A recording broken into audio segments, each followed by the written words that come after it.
Hey friends, Frankie and Brad here in the kitchen where we cook music.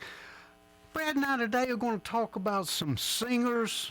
We're going to make a couple of three videos covering singers from the 1950s on up to present day, but today we're going to start with going from the 1950s up to 1959 with some singers that we think deserve some recognition for being incredible in either popularity or incredible into just outstanding vocal work they did.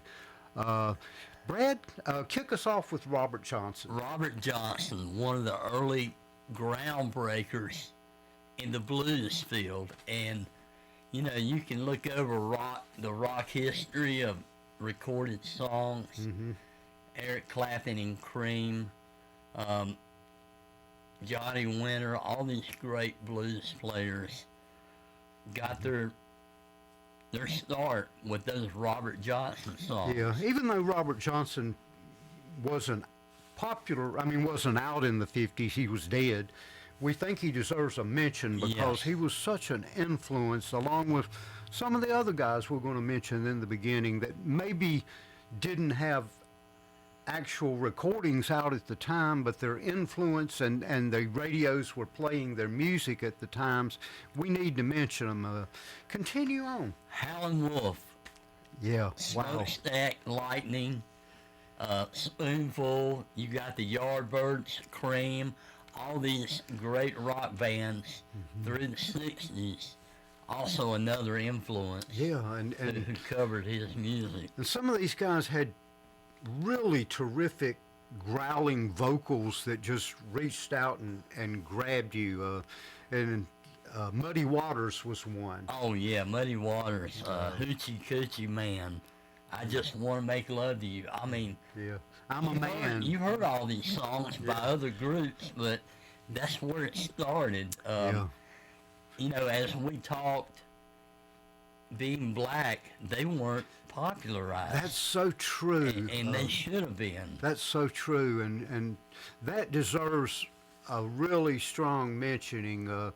So many performers that we're going to talk about today were really pushed down by white people and in our generation, and it's sad that so many suffered their careers that they really deserve.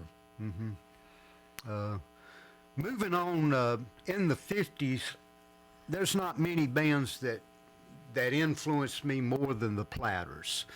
The Platters, the vocals of all of them were just amazing. The background vocals.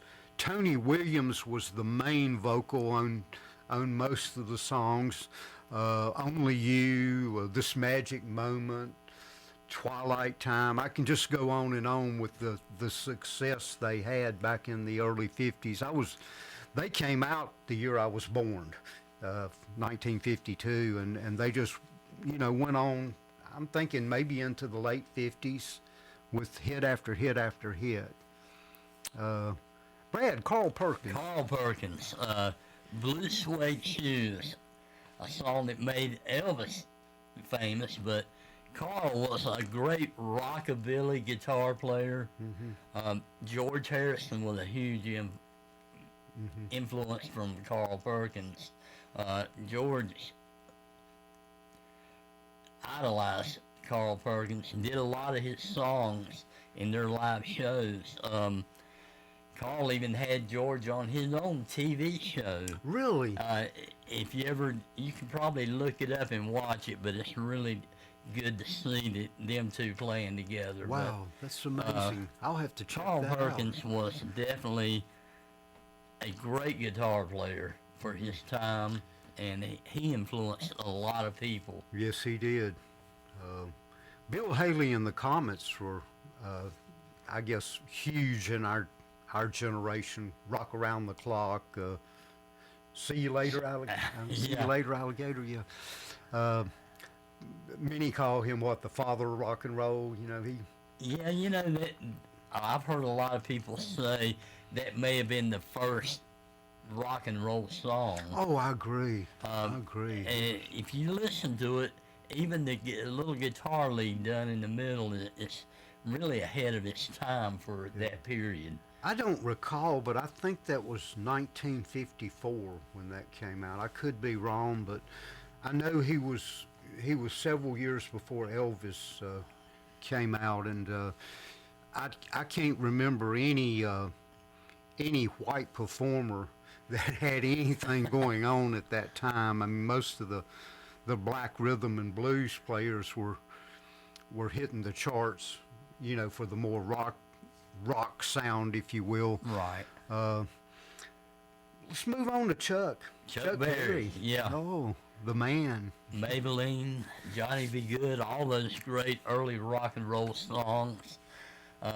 You and I had talked a lot about Chuck and his career, and I made the statement that he came out in 55 and never left 55 because it worked for him. It worked for him, and he never really progressed, which is kind of sad. But another guy that influenced major people, Ted Nugent, gives serious nod to Chuck, as well as a lot of the early 60s rockers.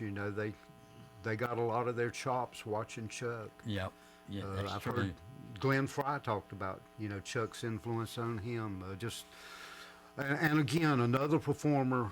I don't think I'm wrong in saying this. If Chuck Berry had have been white, he would have been bigger than Elvis. I think, again, it was just the discrimination that went on at that time. It was just so wrong. Moving on, we've got to mention Elvis Presley. Elvis, he had charisma, and I think that was the biggest attraction to Elvis. He looked like a rock and roll singer at the time. He never wrote a song, but he knew how to work an audience. Well, in the early days, the thing that people didn't want to admit or recognize in the 50s, sex sells. And Elvis wasn't filmed from the waist down because all the girls were going crazy, and the religious fanatics, didn't like the way he wiggled and shake, so they would film him for only the waist up. But the ladies in the audience loved it, and he become a multi-star just on his stage charisma and being able to take control of the audience. As a front man, there was no better. Yeah, I have Elvis's first album, and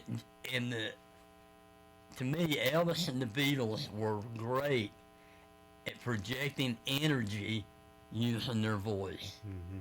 They could both, John Lennon and Elvis could both hit another level that really raised the energy level on a song. Good point. So Brad. they were both really good at that. Amazing. We'll mention Jackie Wilson, certainly one of the pioneers of what was later to be said was soul music. Back when Jackie was out, it was more called rhythm and blues, but Jackie Wilson had just a string of hits, Lonely Teardrops in 59, and he went on to be quite a legend, incredible voice. I may be wrong, but I think Jackie Wilson died on stage. I think he had a heart attack while performing. This guy did it from an early age and never stopped till the day he died.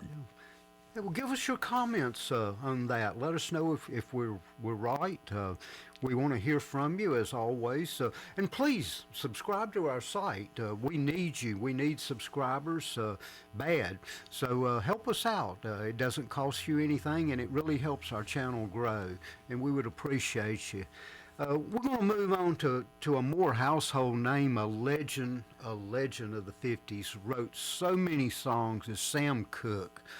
My Lord. Yeah, You Send Me, Chain Gang, Bring It On Home. I mean, Wonderful World. Yeah. I mean, all these songs that I mentioned. Recorded by other people. Yeah. Lots of his material. Yeah, Sam sang these songs a lot of them as hits, but some of them were made bigger hits by white people. Wonderful World was Herman's Hermits, Yes. a big hit. You Send Me, Steve Miller had a hit on that. Bring It On Home to Me, The Animals. God Almighty. But Sam Cooke again was one of those guys that was just so talented, and he was killed in an argument in a motel, and it was kind of mysterious circumstances over that. Some say it may have been murder, but in any case, it was ruled a justifiable shooting. He was shot, I think, by the motel owner. I'm not sure of the circumstances, but again, another case of a black musician traveling in the South in the 50s. Not a good time. Not a good thing. Sad. We're going to end it with that. We would again like for you to give us comments. If we've missed anything, misquoted anything, let us know. We're old, we make mistakes. But as always, give us a couple of thumbs up. Please subscribe to our site. Tell your friends about us. We need you. And again, you have a great day. Thanks a bunch.